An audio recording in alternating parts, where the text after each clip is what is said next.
লক্ষ্মী সমাজ কি মসৃণ করার লক্ষ্যে মানুষের পাশে স্থানীয় অঞ্চলের রিক্সা চালক ভাই ও সম্মানিত করছি। উদ্যোগে শ্রী পরশুরাম শর্মার এক মানবিক উদ্যোগ দেখা গেল গত 26শে জুন দমদম আটাপাড়ায়। রিক্সা চালক ভাইদের পাশাপাশি সমাজের দুস্থ ও খেটে খাওয়া মানুষদের প্রতি সাহায্যের হাত বাড়িয়ে দেন তিনি। আগেই বলেছি, প্রোগ্রাম কোনো ছোট বড় হয় না। একজন মানুষ লক্ষ লক্ষ টাকা খরচা করে প্যান্ডেল করে প্রোগ্রাম করে অনুষ্ঠান করে, তার ঠিক আছে, অনুষ্ঠান করতেই পারে, কিন্তু পারলে যেভাবে একটা পাড়া ভেতরে পাড়া বস্তিদের মানুষদের নিয়ে, যে একবারই গরিব মানুষ যারা একবারই ক্যান্সার পেশেন্ট, তাদের পাশে যে দাঁড়ানো, যে মনোবলটা, যে ওর পাশে যে দাঁড়িয়ে ওকে যে সাহস জোগাড় করে দিচ্ছে যে আমরা পাড়ার লোক তোমার পাশে আছি, তার জন্য পাড়াকে আমি অনেক অনেক ধন্যবাদ জানাচ্ছি। একজন মানুষ হিসাবে যে কাজটা করছে এটা সত্যি খুব ভালো কাজ। আমার বাড়ি হচ্ছে ঠাকুর রামকৃষ্ণ দেবে উল্টো দিকে বাড়ি। অনেক সময় দেখেছেন আপনি ভেতর গেটে যখন ঢুকবেন তখন একটা আম গাছ আছে, ওই আম গাছের তলায় অনেক শিষ্য বসে গীতা পাঠ করছেন। তখন ঠাকুর ওদিক দিয়ে হেঁটে আসছেন, তখন ঠাকুর জিজ্ঞেস করছেন শিষ্যদের, তুমি কি করছো এখানে? বলছে ঠাকুর আমরা গীতা পাঠ করছি। বলছি এর থেকে ভালো কাজ বলবো?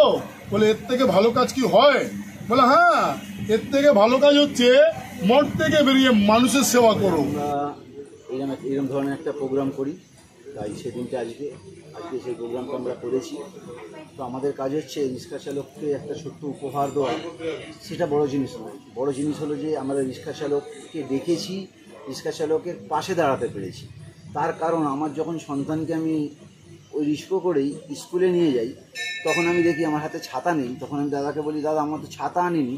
তখন বলে তোমার ছাতা নেই, যে আমার পার্সোনাল ছাতা আছে। ওরা রিক্সার পেটিটা খুলে একটা ছাতা হাতে দেয়, উনি ভিজে ভিজে চালায়। আমার সন্তানকে আর আমাকে ওরা ভিজতে দেয় না। আর যদি একটু জোরে চলে বলে না আমার জোরে হয়ে যাচ্ছে গাড়িটা চালানো, তোমার ছেলে আছে পড়ে গেলে অ্যাক্সিডেন্ট হয়ে যাবে। এই মানসিকতা আমাদের অঞ্চলের সাফাই কর্মী, তাদেরও একটা ছোট্ট উপহার আমরা হাতে তুলে দিয়েছি আজকে। তারপর হলো আপনি ভাবুন না যে যারা পরিচারিকা, আমার মা আমার বাবা অসুস্থ, মানে এই খাট থেকে ওই খাট যেতে পারছে না, শীতকাল, জলে হাত দিতে পারবে না, বাসনটা কে মাজবে? আমরা বারেবার বাড়িতে ফোন করি যে দিদি এসছেন, দিদি যদি না আসে তুমি তো খেতেও পাবে না, যে রান্না বানাবে রান্না যদি না করে খেতে পাবে না, আর যদি বাসনটা না বাজে তাহলে একটা দুর্গন্ধ ছাড়বে। তো যতক্ষণ না আসি আমাদের চিন্তা থাকে, তাদের একটা সমাজে বড় ভূমিকা, তার জন্য আমরা পরিচারিকাদের একটা ছোট্ট উপহার আজকে তুলে দিয়েছি হাতে। তো কোনো যদি অঘটন বাড়িতে ঘটে, বেশিরভাগ অঘটন ঘটে বয়স্ক যারা বাড়িতে থাকে বাথরুমে গিয়ে, যদি দেখি বাথরুমটা বন্ধ, তখন কিন্তু বাথরুমের দরজাটা যদি ওই পরিচারিকা ভাঙে, আমাদের থেকে ফোন করে দাদা দরজা ভাঙবো কি না। উদ্দেশ্য এইটা যে পারলামের বাবাকে বা মা যে অসুস্থ হয়ে বাথরুমে পড়ে গেছে, দরজা যদি ভাঙতে হয় আমি ভাঙবো, ওনাকে ঠিক মানে ভালো করে বাইরে নিয়ে এসে ট্রিটমেন্টটা। তাকে আমি আজকে সকালে ফোন করি, দিদি এসে সকাল থেকে মানে দেখছি কাঁদছে। বললাম কী হলো? আমাদের মধ্যবিত্তের মধ্যে এই একটা বড় সমস্যা আছে, আমরা যতই বিপদে থাকি মুখ খুলতে পারি না, মানুষকে বলতে পারি না লজ্জায় যে এটাই আমার অভাব আছে। তো ওনার হাজব্যান্ডের ক্যান্সার হয়েছে, ওনারা আমাদের জন্ম থেকে দেখছে। তাহলে কি হলো, আপনি কাঁদছেন? বলছে কী করবো মানা, আমি বলতে পারছি না। তো আমার হাজব্যান্ড ক্যান্সার হয়েছে, আমি তো জানি। বলছে কেমো দেবো, 3টে কেমো দিয়েছি, আর আমার আর্থিক অবস্থা এতই খারাপ আমি আর দিতে পারবো না হয়তো। আলাম না আমি চেষ্টা করছি। তখন উনি বলে তুমি যদি আনোয়ারদাকে বলো। আলাম আপনি দাঁড়ান আমি ফোন করছি। ওনার সামনে দিয়ে আমি আনোয়ারদাকে ফোন করি।